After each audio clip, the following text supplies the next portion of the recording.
It's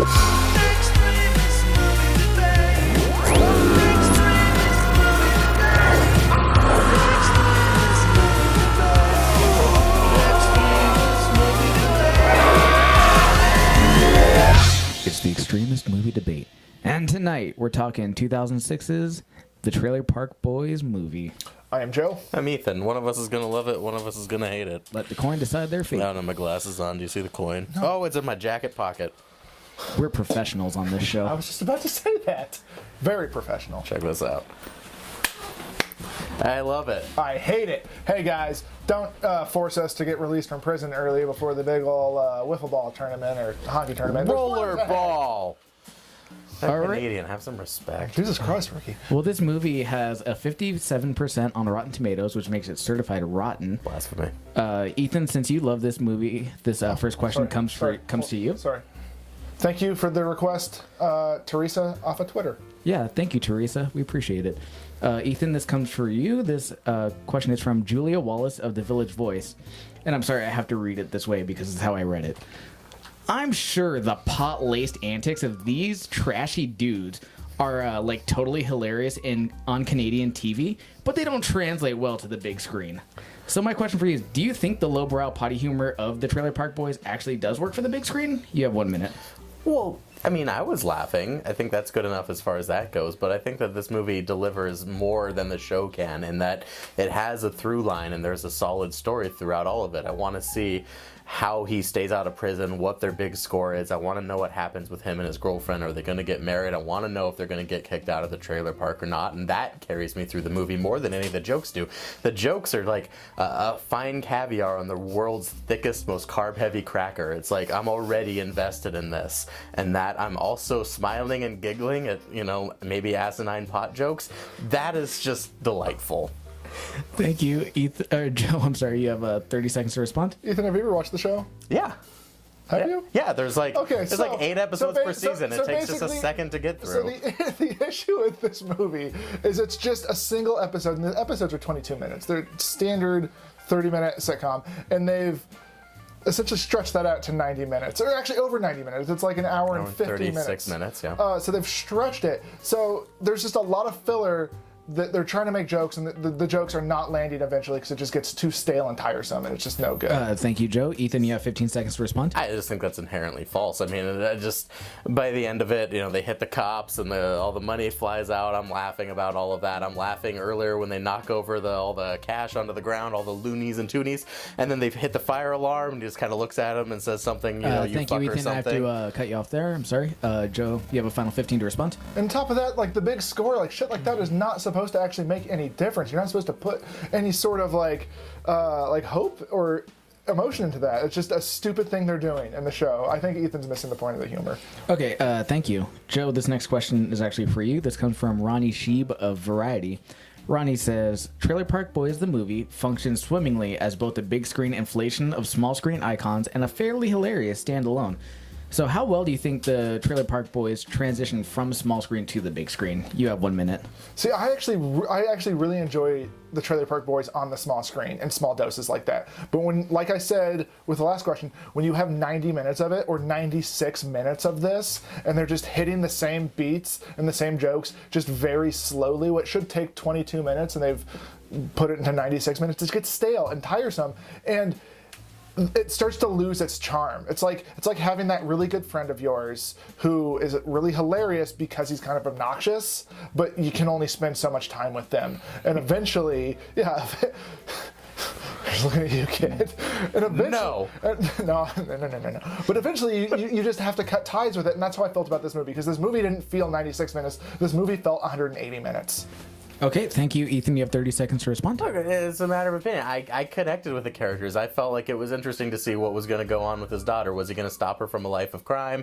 Was he going to make her rise above his own stupid antics and stop selling barbecues at flea markets? Like, I was invested in the minor details of what was going on in this story that I wanted to see it fleshed out. I would have liked to see this movie about a half hour longer in order to get all of that information across in a more constructive and meaningful way. And so it connected with me, possibly because I have seen all of the episodes, and so I'm already aware of these Okay, characters. thank you. and their Ethan, I have to cut antics. you off there. Maybe Joe, not you have 15 seconds to respond. Structures within sitcoms don't want characters to change because that's what you are endeared to, and that's what you have a connection to is the same characters. In a movie, you want characters to change, so it's really frustrating to watch 96 minutes of nothing actually happening other than a sitcom. Okay, thank you, Joe. Ethan, you have a final 15. God, they go to prison, they get out of prison, they go back to prison, they get married. Like what that all that stuff happening. Like he goes from being a single asshole living outside of his trailer in a car to being married and living with this woman. What more do you want to happen in the arc?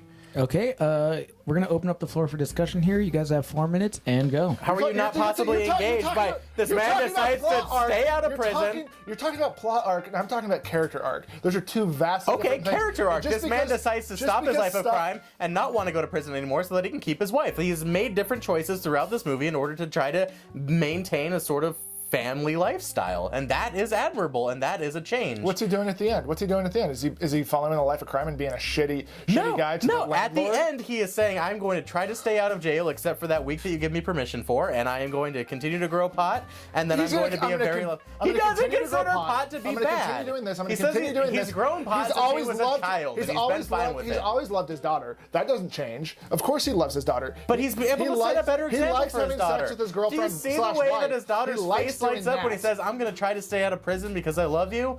Like, that's true love. That is a father-daughter true love. Either the whole movie is based upon him getting out of prison and then trying to get the big score, and the big score is them knocking And that was over a bad parking idea. meters. And that They are was a doing the bad same thing. idea. Bubbles doesn't change. Julian doesn't change. Bubbles gets his house Ricky destroyed doesn't and change. realizes I need to stop maybe playing and hanging out so much with these people. Yeah, does he hang? So but what he's Bubbles hanging does out at with the them. end is he makes He's his own money hanging by out doing with a them. cat show. Cat show. He does that in the show all the time. He doesn't change. He loves his cats at the beginning. He plays with his cats at the beginning. He's doing the exact same at the end. Well, he's Like, making plenty of none money off of these it. characters change, and that's what's so frustrating about having a movie. Same thing with Sex and the City. This is not isolated to the Trailer Park Boys. This is a problem when you take a successful sitcom or a successful show and you try to translate it to the big screen. This is the same thing because nothing happens because you can't follow the same structure, and people like these sitcoms because they have a certain structure, but movies and film and television are two vastly different things in how they're structured. I mean, And one does not true. work I mean, for the other. Half of Friends' success is the will they won't they bullshit with Ross and Rachel. Like, And it goes on for 9 years. Nothing changes. But The will they fans- won't they is from season 1 to season 9. fans want to see the Nothing progression within these changes. characters. You And on top establish of that- the base of these characters, and you want to see them change and make And on different top of decisions that, that result in different actions. So basically, you just explained why the characters in Friends never change, and Friends never tried to make a movie, and They that's why change constantly. And that's why Monica and Chandler get married. constantly. No, not constantly. Joey kind of fucks Rachel for a while. They actually date. Okay, because I think they have Joey sex. steps into a lot. have They sex? date. Okay, all They right. date. What does date in sitcom means? They bang. Thanks to Friends. What Jeff? Maybe No, I'm going to choose. just cut you guys off here.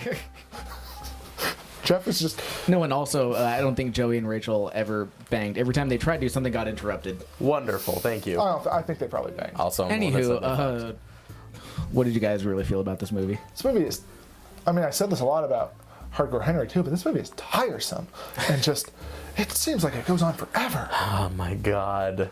I mean, I've never watched the show. know, you I've liar. I've wanted to watch the show because everybody says it's great. This movie is so dog shit. I do not want to watch this show. the show is funny. I enjoy believe the you. show. I enjoy the show. I'm not a big fan, but Maureen is, so I've watched it with her, and I feel like I enjoyed the first half an hour of this movie because I kind of knew each character's archetype and I knew who they were, like, at their core.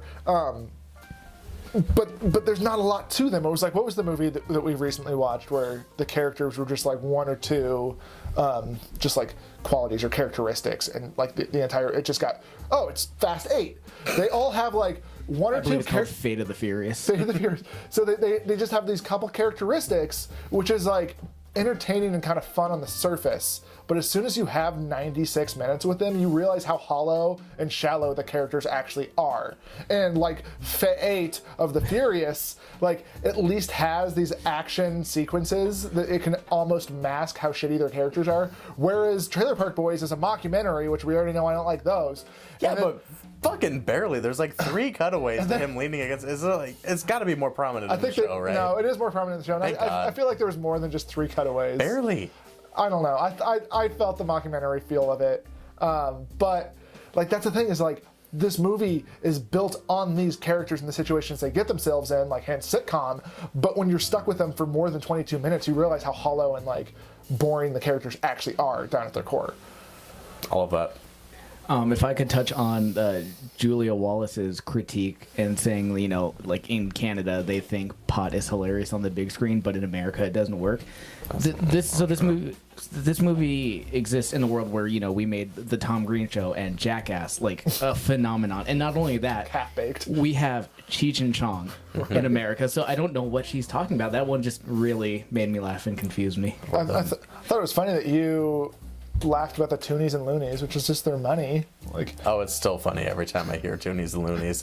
Also, it's their money. what the fuck is It's that not a joke. machine that they rob? one? What machine is in a movie theater filled with money? That's supposed to be like up top. That's supposed to be gumballs or like bouncy balls or some shit. What do? You put in a quarter and you get a penny or something? What is the purpose of that fucking machine? It's not like you get to even watch it go down like the dumb cyclone thing. Does a crane carry it up and then it says, "Ha ha, ha, we have your money"? Well, maybe it's like those games where it's like the bulldozers that are just like constantly pushing, and you. That's a stupid thing to have in a movie theater. They should have gone to a Chuck E. Cheese or throw a Tim coin. You Hortons. throw a coin, and it lands, and you might push a bunch of the coins off. Maybe it's like that, and it's some weird Canadian thing. So it's some Canadian slot machine, basically. USA. know. USA. It's just a thing. No. You could win this. I don't know. I get it. I think it's silly just to say like to make a blanket statement about Canadians' humor when we have really dumb humor down here. Oh, absolutely. Anyway, what would you guys rate the movie?